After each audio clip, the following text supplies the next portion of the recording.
Now at 5 a.m. on WKYT this morning, authorities are calling it a hate crime. Just ahead, the latest on some vulgar vandalism found at an African-American heritage center in southern Kentucky. And a deadline for the Centerpoint project is set to expire today, but will we see work?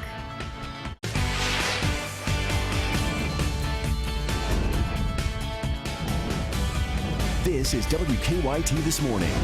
Good morning to you. I'm Michelle Chamberlain. And I'm Bill Bryan. And Kentucky Morning Start right here on WKYT. We're glad you're with us as we get Wednesday off and rolling. It's hump day. The weekend will get here. It is hump day, and we're going to see some 70s today. I'm really excited about that, this. Right? Yes. Yeah, but unfortunately we can't get used to it, right? Ups and downs, ups and downs. Changes are coming. Meteorologist Micah Harris is in with us. Good morning. Hey, good morning. Yeah, it's when we hit that peak during the next, couple of weeks that we're going to be seeing really warm temperatures, but you know something's about to move through when you really jump with those temperatures. So yes, we'll be around 70 degrees today. It'll feel really nice. It doesn't really this morning. 30s and 40s, still pretty chilly. But once we hit tomorrow, this big warm up today, there's a reason why it's like that. And there's a reason why we're going to have maybe even some mid-70s tomorrow. Here comes the storm system that's going to be barreling on through tomorrow. I'm going to break that forecast down because it's kind of a complicated forecast tomorrow, and I'll show you hour by hour coming up. Okay, we'll see you shortly. Thank you. In the news, the owner of a Laurel County African American Heritage Center is calling recent acts of vandalism a serious wake-up call. And now London police say the vandalism is being investigated as a hate crime. WKYT's Caitlin Sintner joins us from the live desk with details. Good morning, Caitlin. Good morning, Michelle. Owners of the Laurel County African American Heritage Center say the letters KKK painted across their sign is a serious wake-up call. Frustrated, mad, hurt are just a few words describing how workers at the center say they felt after noticing what police are investigating as a hate crime. CEO of the center, Wayne Riley, was driving past it when he noticed KKK written boldly in front of the building he considers sacred ground. He opened that building back in 2004. It was an abandoned church, one he had grown up in. Although Riley said he's not going to let the crime intimidate him, his family doesn't want to cover it up either. I don't want to cover it up. People want to be blind. They want to pretend like this kind of thing doesn't exist, that there's no kind of split in society or racism that goes on here. And it's just simply not true. City police say they're investigating the vandalism as a hate crime with help from federal officials. They wouldn't give any further details. At the live desk, Caitlin Sintner, WKYT. New this morning, Lexington police say a man is recovering after being stabbed during a bar fight. It happened just before 1 at the Paddock Bar on South Limestone near UK campus. Investigators believe it started after a fight broke out inside the bar, then spilled outside. At some point during the brawl, police say a man was stabbed. Witnesses could not provide a name, but they told police the suspect is a man who frequently visits that bar. Police searched the area following the stabbing, but were not able to locate the suspect. As for the victim, police say he was taken to the hospital with non-life-threatening injuries. We're continuing to track a developing story out of Owsley County this morning. State police there say one person was seriously injured after being hit by a car. This happened about 10 o'clock last night. Police still have not told us exactly which road the crash happened on there.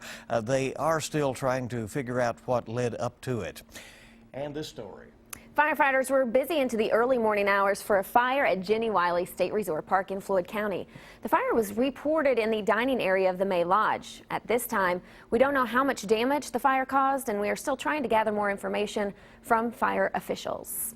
It's now been a topic of discussion for years, but we could soon see new developments in the Centerpoint project. A deadline put in place by the city of Lexington is set to expire today, but developers say we can expect work to begin as early as this morning.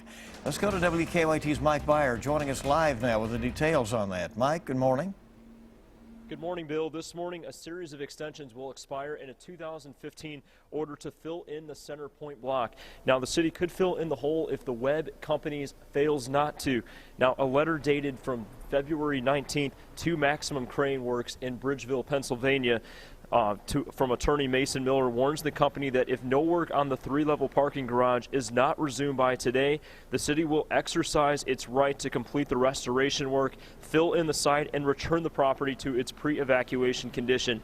Now, this letter came nearly 2 weeks after the developers decided to back out of the project.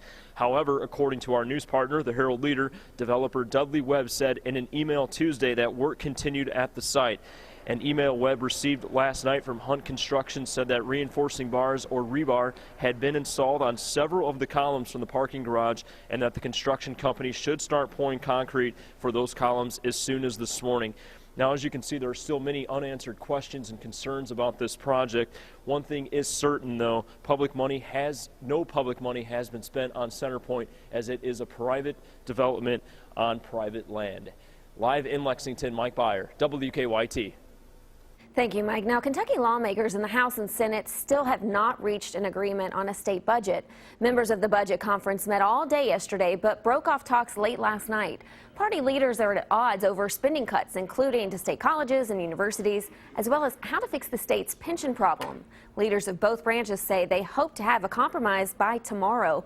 But with time running out, the last day of this session now depends whether an agreement can be reached within the next day. But if we don't have a budget resolution by noon, approximately Thursday, because it takes 30 hours to generate a document, the schedule will remain as is. The last day of the legislative session is currently scheduled for April 12th, but if an agreement is reached by tomorrow, the last day could be moved to April 15th, which would allow both parties the ability to override any vetoes. Now, if a budget isn't passed, Governor Bevin will have to call a special session to pass one before July 1st. The state Senate has passed a bill that would allow some nonviolent felons to have their criminal records erased. The bill would not apply to anyone convicted of a violent crime or a sex offense. A prior version of that bill passed the House, but the Senate's version would make offenders wait 5 years before they could have their records erased. The Senate's version now moves back over to the House for consideration. Family members say it could be next week before the remains of a Lexington native killed in the Brussels attacks can return home. Stephanie Schultz and her husband, Justin, died at the Brussels airport. Her aunt says additional forensics are being done on the remains. She says her family will not be having a funeral for her until her body is back in the United States. Family members also say Stephanie's mother, Carolyn, who was with the couple at the airport at the time of the attacks, has returned home to Lexington. We have learned that a benefit raised thousands of dollars to help rebuild a historic Kentucky store. Fire destroyed the Rabbit Hash General Store in Boone County last month. The store had been open since the 1830s. Over the weekend, the Rabbit Hash Bash raised money for the Rabbit Hash Historical Society to rebuild the store. Yesterday, organizers presented the society with a check for more than $11,000. Should help them get things up and running up there. Have you been to that store? It'll take a while. It's been a long time ago. Yeah. I didn't go in. I saw it. I've never seen it in person, so just curious. It's really cool. WKYT this morning just getting started. It is 5:08 now, here on your Wednesday. Thanks to the generosity of others, an Oregon woman is now hearing for the first time in years. That story when we come back. Love stories like that. What I don't love, forecasts like these as we approach the afternoon tomorrow, off into the evening hours. Here comes some storms. Before that, it's a really good day today. We'll talk all about this forecast coming up. Now, your zone-by-zone forecast with meteorologist Micah Harris. We have a pretty good looking start to the day. We're in the 30s and 40s early this morning, so it looks good, but it doesn't feel great. But I promise you this, we'll switch the winds around. Instead of coming in from the north, we have them coming in from the south, and that is really going to pump in some warmer air as we head into the afternoon, right around 70 degrees later on today. And that's all we're talking about for today. It's pretty boring forecast for this Wednesday. We get into Thursday, not boring at all. It's very active. We're talking 2 batches of rain in the forecast. The first batch rolls through during the morning hours. Kids getting off to school. Yeah, it's going to be a wet go at it tomorrow morning, starting off anywhere from 6 a.m. to about noontime is that first batch that rolls on through. This will be showers and thunderstorms, some of these being heavy downpours. I don't expect any severe weather during that time. It's just your run-of-the-mill complex that's going to be rolling through that you get some showers and some heavy downpours. Now we get into the afternoon. Watch from noontime to around 5 or 6 p.m. Watch these temperatures. They skyrocket.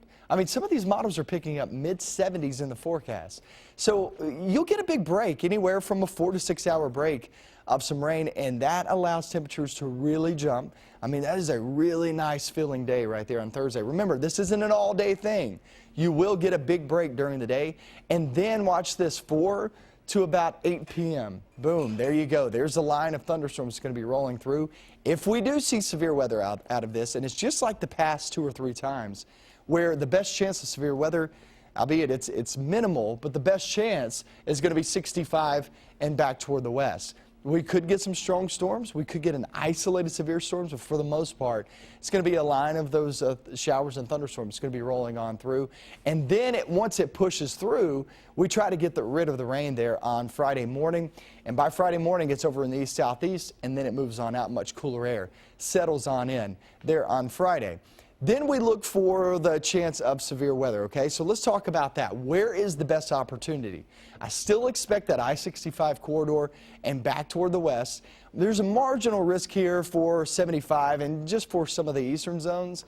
But remember, marginal, look at your legend at the top of the screen. Obviously, that is not a great chance at severe weather. So there's a small chance, but it's not a great chance. 1 to 2 inches of rain as well as we travel across the region there Thursday off into early Friday morning. Look at your 7-day forecast. Once we move past that, remember 70s the next couple of days. Once we move past that, it's much cooler there for the weekend. Saturday at 53 degrees, only a small chance of rain, most stay dry. And then we're in the upper 40s, lower 50s there on Sunday, guys. But all eyes, obviously, on tomorrow, the first batch of rain during the morning hours, big break, maybe even some mid-70s, and then the line of thunderstorms rolls through during the evening and off into the nighttime hours. As of right now, I'm leaning more toward just strong storms as opposed to severe, but it's really something to watch out for. If it speeds up, could get some severe storms around. Yeah, we'll watch that, and you have to watch that heating of the day going on with that as well, with that energy. Thank you, Micah. It is 5:15, and here in a couple of seconds here, and an Oregon woman is now getting the chance to hear for the first time in years, all thanks to the generosity of others.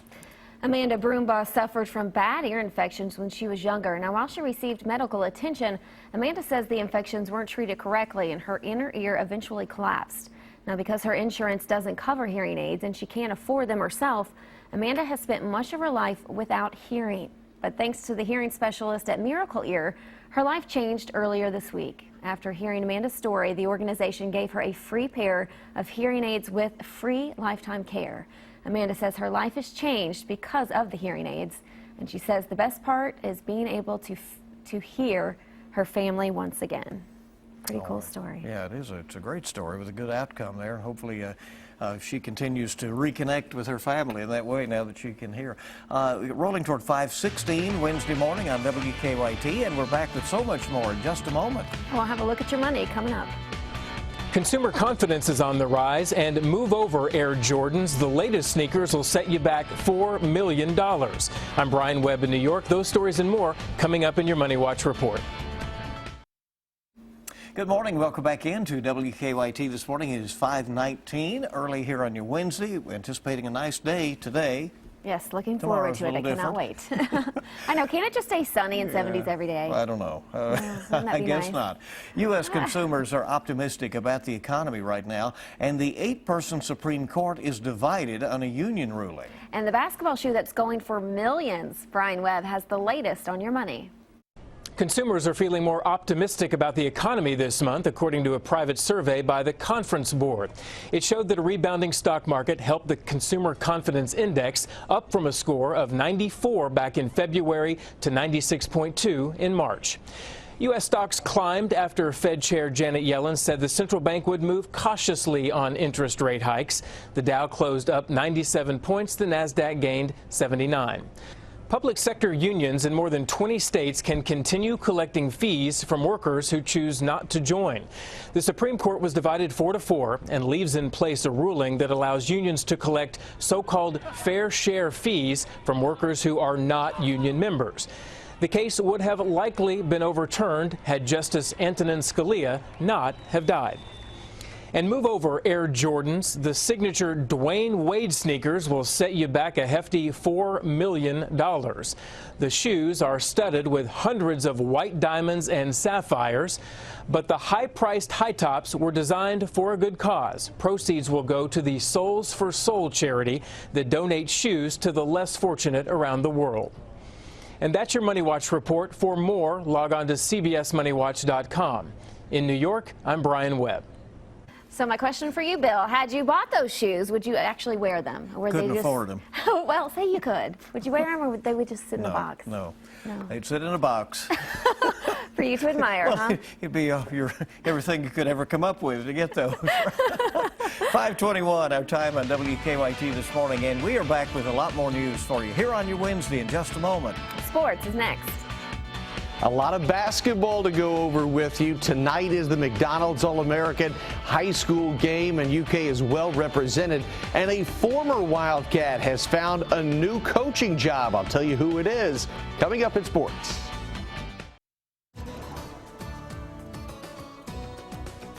Pretty chilly to start off the day. We're at 35 degrees now in southern Kentucky, 36 in Danville, and then you work your way toward Mount Sterling, Owingsville, go off toward, say, Salt Lake. We're holding on to temperatures right around 34 degrees, and Moorhead coming in at 45. Good morning to you guys in Rowan County. It's chilly this morning, but a huge warm-up. Later on this afternoon, we're at 70 degrees with a mixture of sun and clouds. Nice day today, but very rainy for tomorrow. I'm going to get into that forecast coming up. First, let's check out sports, see what's going on.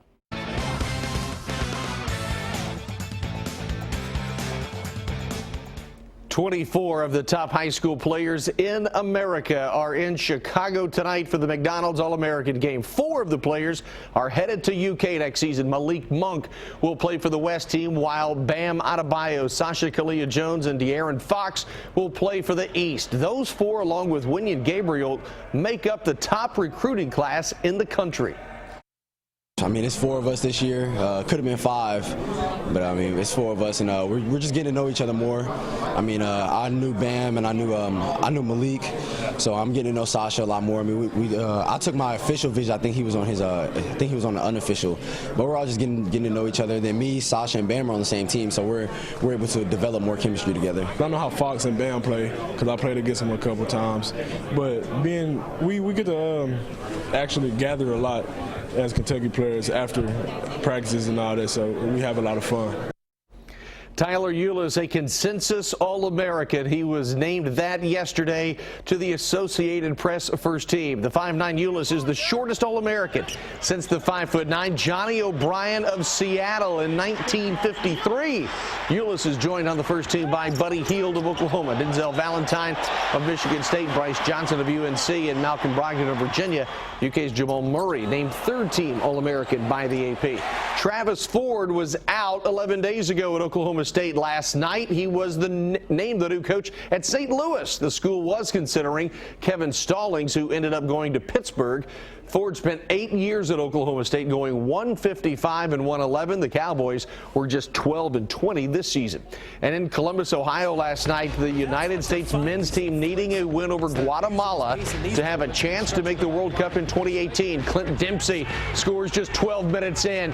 Jeff Cameron added a second goal in the 35th minute, and the U.S. was on its way. A loss last night would have made it virtually impossible for the United States to advance to the Six Nation Finals of North and Central America and the Caribbean. Didn't happen, though. Good guys win 4-0. That's a look at sports. Have a great day.